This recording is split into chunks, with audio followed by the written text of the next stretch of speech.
তরুণ নারীর অনুপ্রেরণা বা তার কাছ থেকে টোটকা নিয়ে এগিয়ে চলেছেন আলিস আল ইসলাম, তাকে নিয়ে শুরুতে আলোচনা করতে চাই। আমাদের সাথে এই মুহূর্তে যুক্ত হচ্ছেন বাংলাদেশ ক্রিকেট দলের সাবেক অধিনায়ক মোহাম্মদ আশরাফুল। আশরাফুল, শুভ সকাল, স্বাগত একাত্তরের খেলা যোগে। আলিসের একটা কথা থেকেই যদি আপনাকে প্রশ্নটা জিজ্ঞাসা করি, আলিস বলছিলেন যে দেশে তিনি যখন বল করেন তখন একমাত্র মুশফিকুর রহিমের সামনেই তিনি চ্যালেঞ্জ ফিল করেন এবং তখন তার কাছে আসলে মনে হয় যে তাকে আরও কাজ করতে হবে।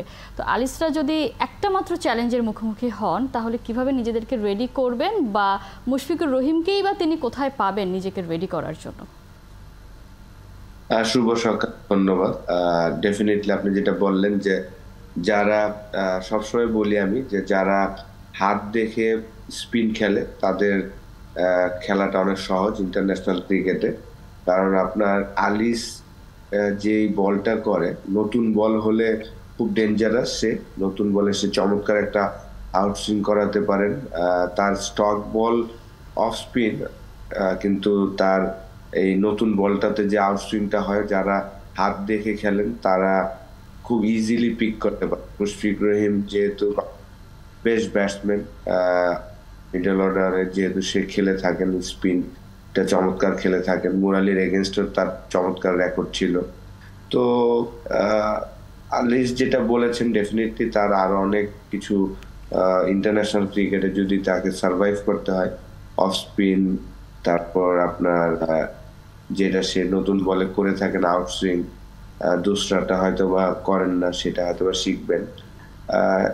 কিন্তু হ্যাঁ, লাস্ট বিপিএলটা কয়েকটা ম্যাচে কুমিল্লার হয়ে সে চমৎকার করেছেন।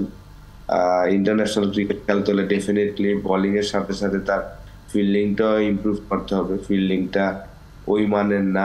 এখন জন্ম সনদ দিয়ে খোলো বিকাশ স্টুডেন্ট অ্যাকাউন্ট, নিজের বিকাশ নিজে কর। ইন্টারন্যাশনাল ক্রিকেটের একটা প্লেয়ারের যেটা হয় সেটা নিয়ে সে কাজ করবেন, আমি আশা করি। ডেফিনেটলি সে কাজ করছেন, ফিটনেস লেভেলটা বাড়াবেন, এটা আশা থাকবে। এবং আমরা যারা ব্যাটসম্যান, আমরা সবসময় আমি এটা বলে থাকি যে আসলে হাত দেখে যদি খেলেন তাহলে আপনার জন্য সহজ হবে যে কোনো বলারকে বল ফেস করাটা। আশরাফুল, শুধু আলিস না, যারা আসলে আপকামিং আছেন, যারা জাতীয় দলে আসলে এন্ট্রি নিতে চান, কিংবা আলিস তো আসলে ডাকও পেয়েছিলেন, ইনজুরির কারণে ছিটকে গেছেন, আলিসদেরকে যদি রেডি হতে হয় তাহলে তো আসলে ঘরোয়া ক্রিকেটটা খেলেই তাদেরকে আসলে আসতে হবে ইন্টারন্যাশনালি। তারা আসলে ঘরোয়া ক্রিকেটে কাদের বিপক্ষে খেলছেন, কোন ব্যাটার তাকে চ্যালেঞ্জ জানাতে পারছে, মানে সেই মানসম্মত ব্যাটার আছে কিনা যে আলিস নিজেকে রেডি করবেন? বা যদি রিশাদের কথাই বলি, রিশাদ যেহেতু সম্প্রতি টি-20 ওয়ার্ল্ড কাপ খেলে এসছেন, এই মুহূর্তে তিনি আসলে শর্টার ফরম্যাট নিয়েই তাকে আসলে ভাবা হচ্ছে। সেদিক থেকে নিজেকে তো এই সামনের সময়গুলো তো নিজেকে রেডি রাখতে হবে। তিনি আসলে কোথায় বল করবেন, কাদের বিপক্ষে খেলবেন, কিভাবে নিজেকে তৈরি করবেন? না, আলিস তো আজকের প্লেয়ার না, সে কিন্তু প্রায় 5-6 বছর ধরেই ডোমেস্টিক ক্রিকেট খেলছেন। সুজন ভাই আসলে তাকে নিয়ে এসেছিলেন বিপিএল এ, ঢাকা টিমের হয়ে খেলিয়েছেন। তখন তার অ্যাকশনের একটা প্রবলেম ছিল, সেই অ্যাকশন ঠিক করতে গিয়ে মাঝখানে অনেকটা 2-1 সিজন তাকে কেউ নেয়নি। এখন খেলছেন, লাস্ট 2-1 সিজন ধরে খেলছেন, ঢাকা প্রিমিয়ার লিগ খেলছেন, কিন্তু ফার্স্ট ক্লাস ক্রিকেট তার এখনো খেলা হয়নি আমার ধারণা যতটুকু। তো অবশ্যই ফার্স্ট ক্লাস আর কি, আপনি যেখানেই খেলেন আপনাকে পারফরমেন্স করতে হবে। জাস্ট 1-2টা ম্যাচে আপনার 2-3টা উইকেট পেলেই যে আপনি সবকিছু হয়ে গিয়েছে এরকম না। আলিস যেটা বলছেন, আপনি যেটা বলতে চাচ্ছেন, আমার কাছে মনে হয় যে ঘরোয়া লিগে তাকে এমন পারফরমেন্স করতে হবে, ধরেন একটা সিজন খেলছেন, প্রায় যদি 10টা ম্যাচ খেলে, যদি 30টা-35টা উইকেট নেয়, তখন কিন্তু আমরা হয়তো বলতে পারবো যে হ্যাঁ, আলিস এখনই রেডি। সে হয়তো 1-2টা ম্যাচে 2টা উইকেট নেন, কিন্তু পুরা টুর্নামেন্ট যদি আমরা দেখি সেইভাবে কিন্তু পারফরমেন্স উইকেটের দিক দিয়ে নেয়নি। তো জাস্ট নান্নু ভাই আসলে ওইটাই তাদের লাস্ট সিলেকশন ছিলেন। তিনি তার ফিল্ডিং বলেন এইসব না দেখেই জাস্ট 2টা ম্যাচে 2টা ভালো বল করেছেন, তাকে এশিয়া ন্যাশনাল টিমের স্কোয়াডে ঢুকিয়ে দিয়েছিলেন। লাকি যে সে ইনজুর ছিল, সেই কারণে তার খেলা হয়নি। তো একটা প্লেয়ার জাস্ট 1-2টা পারফরমেন্স করলেই ন্যাশনাল টিমে নিয়ে আসবেন, এটাও আমি মনে করি না। ওভারঅল চিন্তা করতে হবে তার ইন্টারন্যাশনাল ক্রিকেটে সে পারবে কিনা। যদিও হ্যাঁ ডিফারেন্ট একটা বোলার ছিল যে নতুন বলে সুইং করাতে পারেন, কিন্তু আমার কাছে মনে হয় যে যারা কোয়ালিটি প্লেয়ার, যারা হাত দেখে খেলেন, তাদের এগেনস্টে তাকে আরো অনেক অ্যাকুরেসি বলেন বা তার স্টক বল যেটা, যে সে যে অফ স্পিনার, সেটা নিয়ে তাকে কাজ করতে হবে। নিঃসন্দেহে। এবার আসি, তারা ধরেন জাতীয় দলে আসলো, একটা দুটা ম্যাচ হয়তো পারফর্ম করে, তারপর আসলে তারা কেন হারিয়ে যায়? তাদেরকে নার্চার করার যাদের দায়িত্ব তারা কেন করেন না, বা কেন আসলে ভ্যাকুয়ামটা ক্রিয়েট হয়? একজন দুইজন কেন আসলে মিস্ট্রি স্পিনার থাকবে বাংলাদেশে? কেন একজনকে নিয়েই এত বেশি কথা হবে এবং তিনি আলটিমেটলি হারিয়ে যাবেন? আমাদের দেশে আসলে আমরা সবাই রেজাল্ট কেন্দ্রিক, সবাই রেজাল্ট চাই, জিততে চাই। আপনি যদি দেখেন যে অন্য অন্য দেশে টেস্ট প্লেইং নেশনে, আমরা যে এখন যেমন আমি ইংল্যান্ডে আছি, তাদের যে ক্লাব ক্রিকেট গুলা হয় সেখানে কিন্তু রেজাল্টের থেকে একটা প্লেয়ারকে অপরচুনিটি করে দেন, যে একটা লেগ স্পিনার বলেন, একটা লেফট আর্ম স্পিনার বা একটা মিস্ট্রি বোলার যদি হয়, তাকে সে রান দিল, তাকে বল করানোর চেষ্টা করেন। রেজাল্টটা তারা অতটা ইম্পর্টেন্ট দেয় না। কিন্তু আমাদের একদম জুনিয়র দেখেন, যে সুজন ভাইয়ের ইন্টারভিউ শুনছিলাম যে ওনারা আরেকবার আন্ডার-19 ওয়ার্ল্ড কাপ চ্যাম্পিয়ন হতে চান, সেই কারণে আগের যে স্টাফ গুলো আছেন তাদের নিয়ে আসছেন।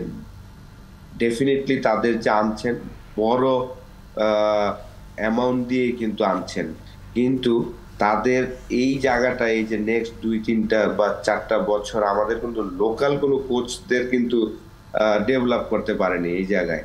তো সেইটাই আসলে আমরা সবসময় রেজাল্ট চাই। রেজাল্টের পর মাঝখানে যে প্রসেসগুলো, ওই প্রসেসটা আমাদের মনে হয় যে আরো ডেভেলপ করতে হবে। আপনার লোকাল কোচদের ডেভেলপ করতে হবে। ফার্স্ট ক্লাস ক্রিকেটে আপনারা ভালো কোচ তৈরি করার চেষ্টা করতে হবে। সেই জায়গায় আমরা ইনভেস্ট করতে হবে বেশি বেশি, আমার কাছে মনে হয়।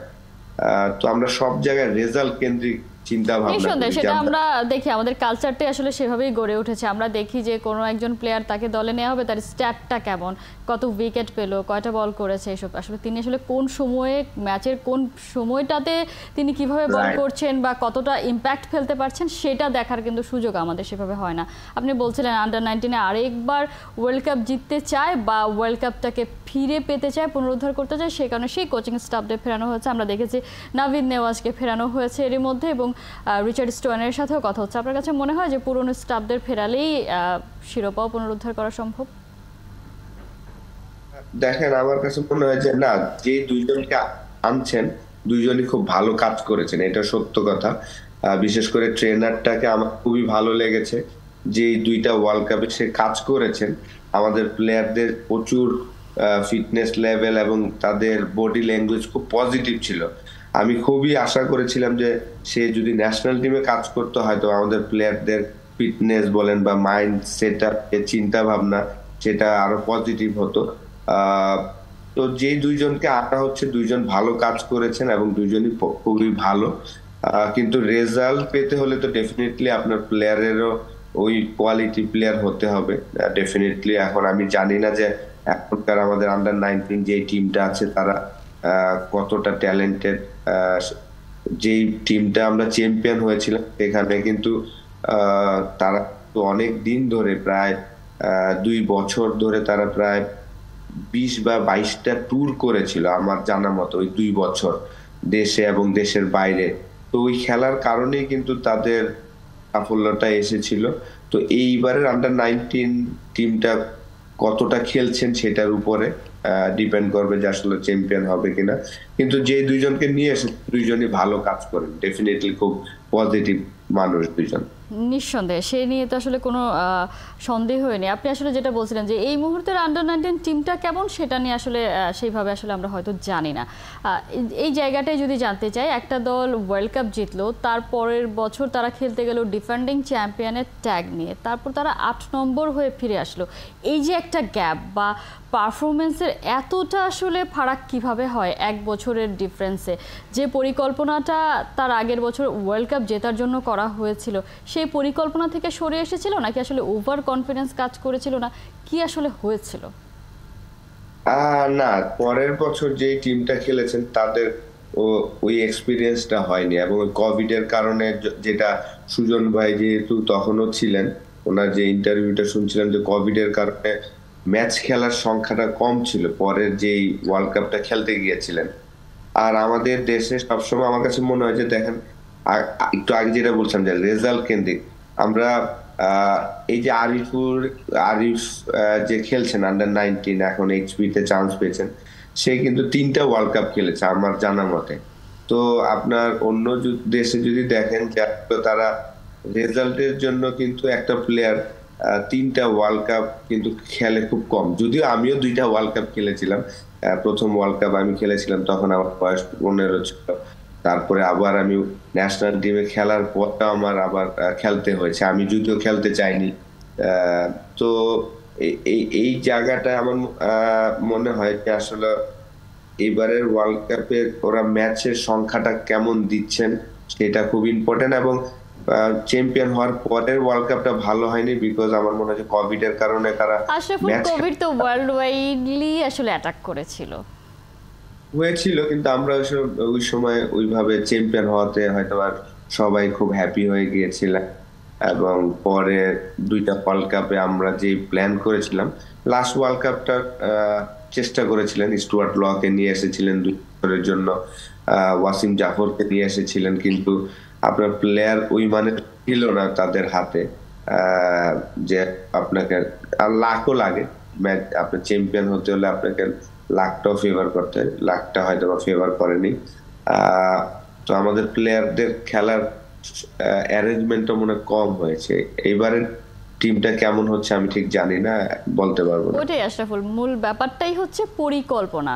যেবার ওয়ার্ল্ড কাপ জেতার চেষ্টা করেছিল বাংলাদেশ, সেবার আসলে আটঘাট বেঁধেই নেমেছিল এবং একটা লম্বা সময়ের পরিকল্পনা করেছিল, যেটা পরের বার আসলে সেই জায়গাটায় তারা হারিয়ে ফেলেছে, বা যেটা আমরা বলি মোমেন্টাম হারিয়ে ফেলেছে। সেই কারণে পরিকল্পনার ঘাটতির কারণেই পরের বার আসলে এত বাজে রেজাল্ট নিয়ে হয়তো ফিরতে হয়েছে। তারপরেও যেটা আসলে আমরা শুনলাম যে ওয়ার্ল্ড কাপটাকে পুনরুদ্ধার করানোর জন্য কোচিং স্টাফদের ফেরানো হচ্ছে, তার মানে শক্ত পরিকল্পনা নিয়েই মাঠে নামছে বাংলাদেশ। আমরা প্রত্যাশা করতে চাই যে যেহেতু জাতীয় দল থেকে সেভাবে ইন্টারন্যাশনালি কোনো অ্যাওয়ার্ড আসছে না, সেখান থেকে যদি আন্ডার 19 আরও একবার বিশ্বকাপ জেতে, সেটা নিশ্চয়ই একটা বড় প্রাপ্তির জায়গা হবে। আশরাফুল, অসংখ্য ধন্যবাদ এতক্ষণ আমাদেরকে সময় দেওয়ার জন্য।